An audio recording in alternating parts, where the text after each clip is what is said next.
Muy buenas tardes a todos ustedes que nos acompañan a través de Rumba 98.5 FM. Aquí estamos como cada día, de lunes a viernes, el rumbo de la tarde con Miguel Guerrero, Leila Mejía, Valentín Medrano, una servidora Olga Almanzar, y hoy también nos acompaña Israel Abreu. Muy buenas tardes. Buenas tardes, Olga. Buenas tardes, Leila. Buenas tardes, Israel. Buenas tardes, Valentín. Quiero comenzar felicitando a nuestra compañera Leila, que cumple Sí, años. Creo que estaba en el interior y está en camino. Vi un mensaje de ella de que estaba lloviendo en la carretera. Bueno, no estaba lloviendo en la carretera, porque en la carretera no llueve, sino estaba lloviendo sobre la carretera. Y evidentemente eso dificulta el tránsito y hace más pesado el regreso a la ciudad. Especialmente a esta hora donde hay el tránsito cobra intensidad y prácticamente es una hora pico. Especialmente ahora que a muchas autoridades se le ocurre hacer las reparaciones o los trabajos que le corresponden como tal en horas de mucho tránsito, en vez de hacerlo en las horas en que el tránsito disminuye, y eso hace más fácil el trabajo y le crea menos dificultades a la gente, porque cuando camino de aquí, de mi oficina aquí, que es un breve trayecto que puede hacerse en 5 o 6 minutos, yo así tardé es. como 15 o 20 porque había un camión de esos que tienen, que comercializan y venden y transportan el cemento y el concreto ya preparado, que estaba atravesado en la calle y obligaba a todo el mundo a hacer un desvío por una calle que obligaba a hacer un trayecto muy largo para volver a coger o a tomar la ruta que llevaba. Yo creo que las autoridades tienen que tomar en cuenta de eso, porque si bien es cierto que ese tipo de trabajo a determinada hora del día permite visualizar el trabajo que se está haciendo, pero también crea mucha irritación pública porque le dificulta y le hace muy pesarosa a mucha gente las diligencias y el trabajo que tiene que realizar, especialmente cuando todo el mundo sabe que el más grave problema que hay en la ciudad de Santo Domingo desde hace ya algún tiempo es el problema del congestionamiento del tránsito en la ciudad. Precisamente hoy el Ayuntamiento del Distrito Nacional anunciaron un plan que sería un piloto 15 días a partir del 24 de octubre para impedir que los vehículos que se llaman pesados, vehículos pesados, estén transitando precisamente y que puedan salir de la ciudad en ciertos horarios a ver cómo se comporta el tránsito. Yo creo que esa es una parte importante del congestionamiento, pero también es un tema que lo hemos mencionado mucho aquí, es educación vial, que tampoco hay, no hay una coordinación ni siquiera para los semáforos. Esta parte aquí de la Tiradentes con Pastoriza, para mí debería tener un agente de la DGCET permanente, porque es impresionante como ese solo cuadrante tú puedes tardar hasta 15 minutos para pasar en un semáforo. No, no puede ser. Claro. No puede ser. Y yo creo que también tiene que ver un poquito con planificación de la ciudad. El tema de los semáforos, uno te da verde y luego el otro está en rojo, no hay una programación y eso realmente imposibilita que el tránsito en República Dominicana sea una experiencia Pero, apenas normal. pero fíjate, yo pienso que a veces nos falta un poco de racionalidad cuando analizamos asuntos que tienen una importancia capital en la vida de la gente. Por ejemplo, la terminal de autobuses que se construyó en la administración anterior, al final de la administración anterior, y que llegó a inaugurarse pero nunca se ha usado.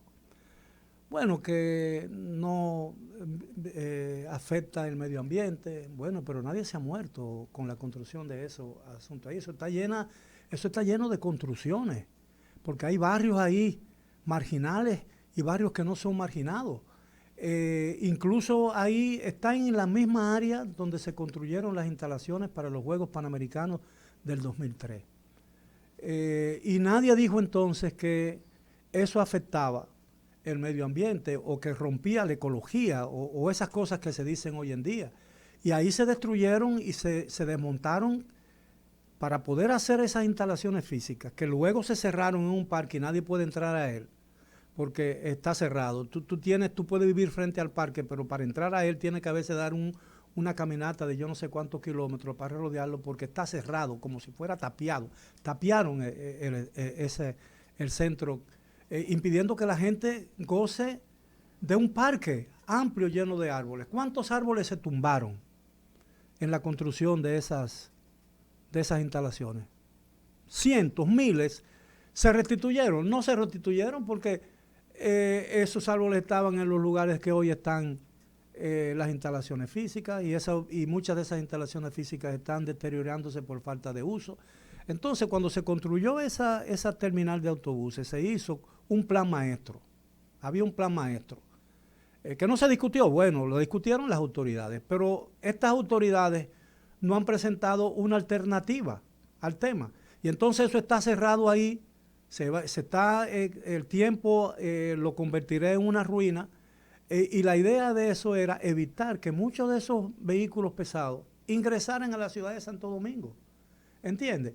Y eso estuvo muy bien planificado. Ahora no tenemos ni una cosa ni la otra, y esa edificación que costó mucho dinero está cerrada y no saben qué hacer con ella.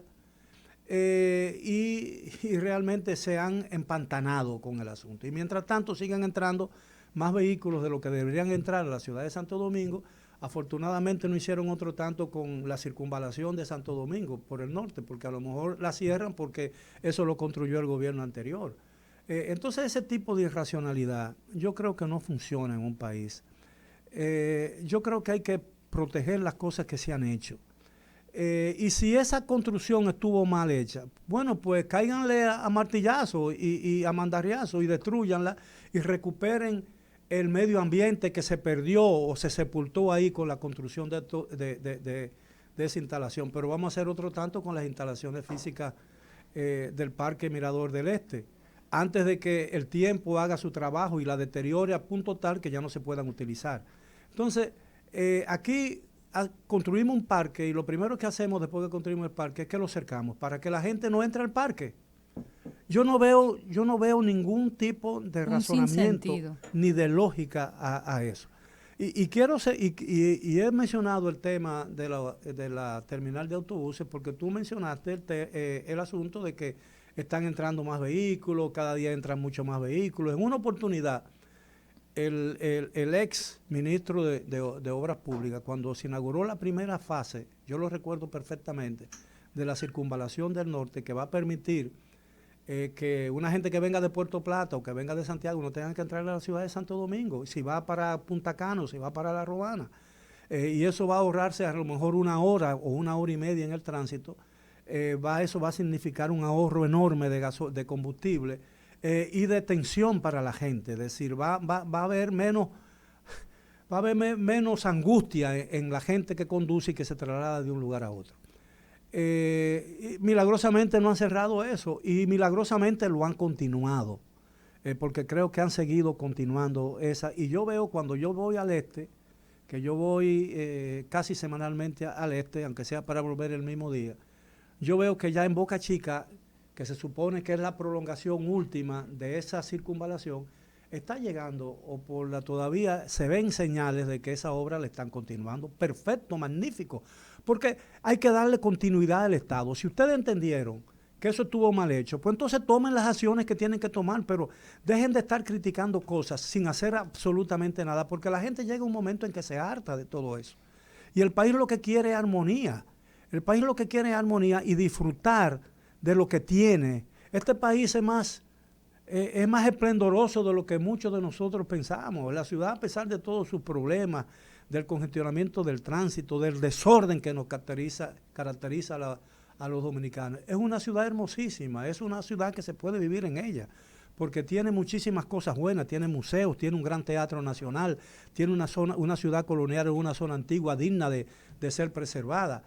Tiene una oferta gastronómica enorme, tiene parques, tiene fuentes, tiene muchas cosas. Entonces, vamos a hacer de esta ciudad, antes de que sea demasiado tarde, un lugar donde se va a poder vivir, porque si seguimos como estamos y el tránsito sigue aumentando y no se toman medidas para frenar el tránsito, para organizar el tránsito en la ciudad de Santo Domingo, y siguen entrando vehículos y más vehículos y más vehículos, y no hacemos nada para hacerlo más fluido el tránsito vehicular, entonces va a llegar un momento en 3 o 4 años que será imposible vivir en la ciudad de Santo Domingo. Así es. Yo creo que ya el tema del tránsito se ha vuelto completamente insostenible. Creo que es hora de comenzar a buscar soluciones a largo plazo. La verdad es que no puede ser que cualquier tramo, por pequeño que sea en República Dominicana, se vuelva una pesadilla. Y creo que no sé qué es lo que hace falta. Tal vez es un tema de planificación de la ciudad. Nosotros no somos una ciudad planificada, pero creo que tenemos que hacer esa transición en algún momento y comenzar a darle una estructura precisamente a la ciudad y que la viabilización sea un poquito más amigable con el ciudadano. Por otro lado, don Miguel, la verdad es que quiero hacerme eco de una investigación que hizo un periódico de circulación nacional acerca de las exoneraciones de los vehículos con los legisladores en República Dominicana. Según datos de esa investigación, el 90% de esas exoneraciones para vehículos son traspasadas a terceros y a lo dealers. Cual está prohibido. Exacto. Dicen que no se pueden transferir hasta después de 2 años, pero incluso esa transferencia después de 2 años solamente es posible si se pagan los impuestos que dejaron de pagarse porque las exoneraciones son intransferibles según la ley. Así que lo es. otorga. Así es. No, y además yo creo que deben ponerle límites a eso. El tema es esas exoneraciones cada 2 años. Cuando los vehículos modernos, los concesionarios de esos vehículos y los fabricantes te dan 5 años de garantía y 100,000 kilómetros. Es decir, tú no necesitas un diputado, un senador, no necesitas cada 2 años una exoneración. Entonces el que tiene 3 años, ahí ha estado 3 periodos, ha tenido 6 exoneraciones. Por eso traen Lamborghini, traen esos vehículos de alta gama que cuestan 150 y 200 mil dólares y hasta 250 mil dólares. En un país tan pobre, con tantas necesidades, que los gobiernos han tenido que lidiar con precariedades tan altas y tan difícil de solucionar, que eso llora, como dicen los dominicanos, ante los ojos de Dios, ¿no? Lloran ante la presencia de Dios. ¿Cómo es posible que un diputado o un senador que supuestamente gana solamente 200 mil pesos mensuales, pueda comprar, en teoría, sí, pueda comprar? ¿Qué es lo que hacen? Que venden por anticipado una exoneración y con eso financian la otra, pero eso es inmoral, eso es absolutamente antiético y además es una burla al pueblo dominicano y a la pobreza de este país, señores. Eso es una realidad. Entonces la venden, violando la ley que ellos mismos aprobaron. Y eso ocurre también con la ley de seguridad social, que yo lo he explicado aquí en infinidad de oportunidades, que la ley dice que el sistema es uno solo, obligatorio y universal para todo el mundo. Y el Congreso después de haber aprobado la ley, se dio un esquema particular de seguridad social que tiene una pensión privilegiada con el resto del país. Yo no sé cómo a la población no le molesta, porque a mí particularmente sí me molesta. Si la gente no hace la relación entre los impuestos que el gobierno o el Estado demanda de los ciudadanos y van a terminar en situaciones como esta, en lujos como estos. Uno se pone a pensar todos los beneficios que tienen los legisladores dominicanos, aparte de un sueldo súper abultado en relación a las funciones que ejercen, todos los beneficios, todos los bonos, el barrilito. Uno se pone a pensar también en cómo tienen su propio sistema de pensiones y su propio sistema de seguridad social. Sí. Entonces, ¿cómo es posible que un gobierno, que nos encontramos en una situación económica actual tan difícil, el gobierno ha dejado de percibir en los últimos 11 años la cifra de 2.649 millones solo en tributos, en impuestos, por concepto de estas exoneraciones? Entonces yo creo que... Y creo que es solamente esa cifra que debería ser, es una cifra subestimada, digo yo, ¿no? O subvaluada. Porque lo hacen conforme al precio de lista de un vehículo, al precio en que ellos lo compraron. Que cuando viene a ver, eso viene ya, incluso si pagaran los impuestos, pagaran menos. La verdad es que es algo que no se necesita, porque está bien que le den una exoneración, pero denle una exoneración de un vehículo utilitario. Porque este país no produce petróleo, importa todas las necesidades de combustible, todas, absolutamente todas. Entonces, si usted exonera a gente que puede pagar los impuestos, porque pueden pagar los impuestos. Exonérele carros utilitarios, porque un senador y un diputado no tiene que andar en un vehículo de 8 cilindros y un vehículo con 10,000 personas atrás y todo eso. Ahora cualquier ministro anda con una, ¿cómo se llama eso? Un atajo. Con un franqueador y 1 y 2 franqueadores. Con bocina, cada vez que tú te enteras de que pasa un ministro por una avenida porque viene un chorro de vehículos atrás de él y con una sirena y dos motoristas de la policía adelante. Bueno, pero esos lujos, eso deberíamos ya tratar de analizarlos porque yo sé que hay dignidades estatales, dignidades que necesitan cierto nivel de protección. El Procurador General de la República, el jefe de la policía, el ministro de Defensa, el presidente de la República, e incluso en menor medida la vicepresidenta de la República. Pero cualquier ministro, el ministro administrativo de la presidencia, ¿por qué el ministro administrativo de la presidencia tiene que andar con 2 franqueadores y con 3 vehículos de escolta? Dígame usted. Porque en un país donde no hay una guerra civil, donde no hay una inestabilidad política, donde no hay un desorden generalizado. Este es un país que vive tranquilo, no está en guerra con nadie. Nosotros no estamos en guerra contra nosotros mismos, ¿no?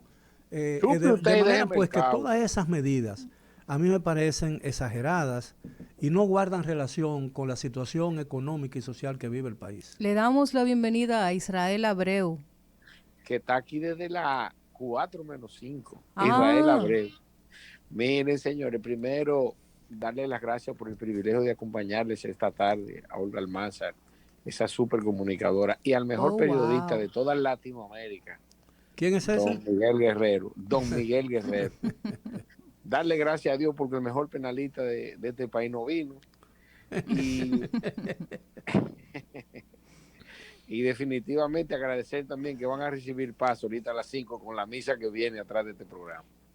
Finalmente, definitivamente yo traigo un tema. Habemos presupuesto. Anoche, al final de la noche, fue comunicado que República Dominicana para el año 2022 va a tener un presupuesto que ascenderá a 1.046.000.000.000 de pesos. Solamente eso ha sido informado, no se han dado los detalles de la composición del presupuesto, pero a grosso modo podríamos decir que en función al presupuesto que se aprobó en octubre del año 2020, que fue de 1.037.000.000.000, ha habido aumento. No obstante, en función al ejecutado al 31 de julio y al estimado al 31 de diciembre, que va a ser, según la estimación, de 1.094.000, el presupuesto actual va a quedar por debajo del presupuesto que se estima concluir para el año 2021.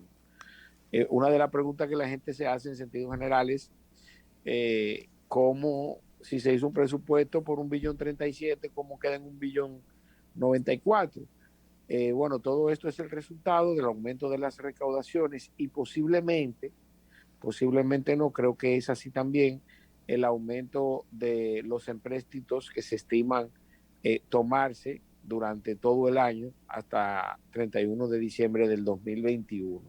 Por eso el aumento entre el aprobado y el ejecutado.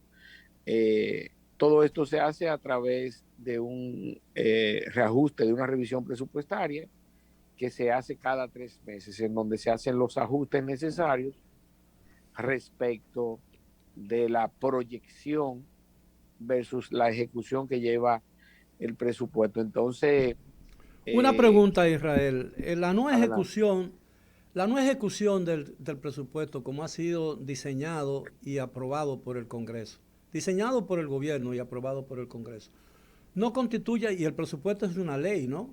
Una ley muy corta, porque solamente tiene la vigencia de 1 año. Pero el no cumplimiento de la no ejecución correcta del presupuesto de la República es una violación de la ley del presupuesto. Así es. Lo que supone, por ejemplo, en el caso de gastos que el incumbente no puede justificar, él se hace responsable de manera directa, inclusive a través de su patrimonio, o sea que puede ser objeto de embargo de su patrimonio en ocasión del no cumplimiento de lo que establece el presupuesto. Se hace reo de que le puedan ser perseguidos su patrimonio. En el caso de que se le haya asignado el presupuesto y el mismo no lo haya ejecutado de manera eficiente y eficaz, como es el caso de algunos incumbentes que se han dado a la tarea inclusive de publicar que han tenido ahorro. Lo que sucede con esos casos es que en primera instancia el presupuesto se les reduce en la misma proporción en que han declarado que han tenido ahorro, porque ese dinero se queda en cuenta única y no se utiliza.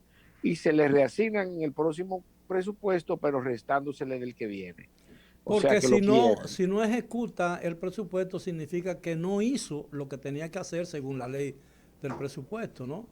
Exactamente. Entonces, hay una variable que está relacionada con una labor que todavía en República Dominicana, que yo recuerde, no la han hecho los legisladores, que es ese poder de verificación e interpelación de algunos funcionarios en función del logro de los objetivos que se trazan en ese presupuesto. Por eso, de hecho, el Consejo de Ministros se aboca a conocer el presupuesto para posteriormente el presidente someterlo al Congreso. No sé si usted tiene alguna historia en donde se haya sido interpelado algún funcionario, algún ministro, al respecto de la ejecución de su presupuesto en cuanto a la eficiencia y la eficacia. Entonces, pero definitivamente otro punto a resaltar, que hasta el momento, vuelvo y le digo, todavía el documento no ha sido emitido. Es un documento que normalmente tiene,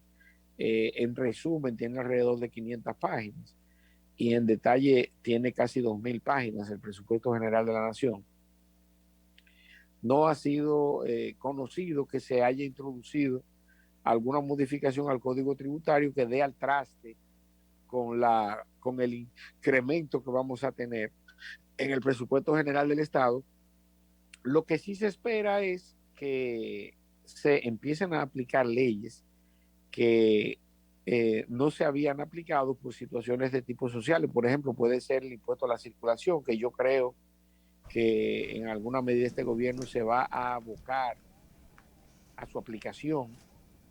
El impuesto a la circulación que supone ser cobrado por la cantidad de CO2 que consumen los vehículos. A mayor cilindraje, mayor impuesto.